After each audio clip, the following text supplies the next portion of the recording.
Floating tattoo naman tayo. Yun po yung parang mga nakalutang na letra na tattoo. Meron na akong naka-upload na tutorial video nito last 2024 ata. Pero iba yung mga kulay na ginamit natin doon, dark turquoise, tsaka teal. Yung po yung mga ginamit natin na kulay doon. Ngayon, nag-request si client na baka pwedeng ibang kulay. Ang gusto niya mangyari, pink. Same procedure lang din naman doon sa una kong tutorial video na ganito. Ang pagkakaiba lang nila, eto kulay pink, yun kulay turquoise. So gumawa na lang ako ng panibagong tutorial nito para dun sa mga bagong follower ko, tsaka sa mga nagtatanong din kung paano ko ginawa itong floating font. Kaya tara, simulan natin. Bali sa pagprint pala ng stencil, dalawang stencil yung kakailanganin natin dito. Ito yung isa nakadikit na. Yung pangalawa naman, gagamitin naman natin yun para sa magiging shadow niya. So mamaya pa natin i-didikit yun pagtapos natin na makulayan ng black. Ito mga font na to. Ang size ng needle na ginamit natin dito, 5RL para sa lining, tapos 7M1 para sa shading.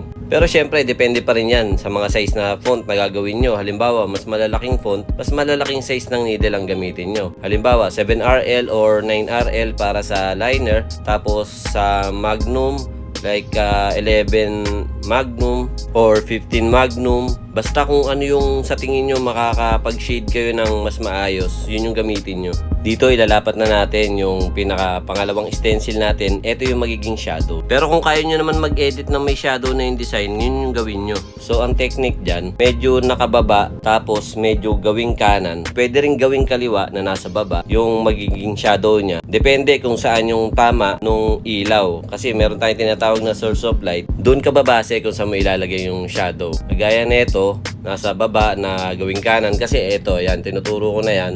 Diyan ang gagaling yung light.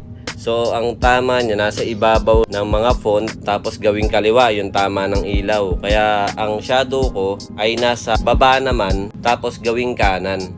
Kasi yun na yung parang babagsakan ng anino eh. Kaya yung mga font din na kinulayan ko na ng black, yun naman yung mga madidilim na part ng font kasi hindi siya natatamaan ng ilaw o ng liwanag. Dito naman sa request ni client na kulay pink daw yung gamitin namin na kulay. Ang sabi ko sa kanya, magpapasok muna ako ng medyo dark sa pink kasi para may transition pa rin na mangyayari, magkaroon ng blending, maayos tignan. So gumamit ako dyan ng light magenta. Bali yun yung magiging kombinasyon natin dun sa pink para hindi lang siya plain na pink tignan. Para sa akin kasi mas maganda yung pagkalutang niya pagka merong kombinasyon ng mga kulay.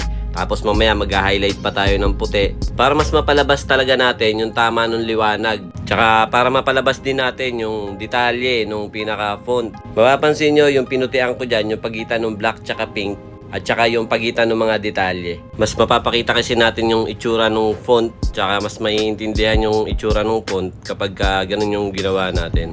Pahabol ko lang pala yung pinaka shadow natin dyan. Ang kinulay natin dyan, mix ng brown at saka ng wash. Bali ang gamit natin na ink caps doon, large ink cap. Tapos 5 drops ng black, 5 drops ng brown. Tapos pinuno ko lang siya ng solution o pwede ring witch hazel or distilled water para mag-mix yung dalawang kulay na yun. Yun yung ginamit natin para dun sa shadow. At yun, maraming salamat ulit sa panonood. Sana may natutunan kayo sa maiksing tutorial na to. Ako po si Nads Galarpe na nag-iiwan sa inyo na isang mapagpalang araw. Peace out.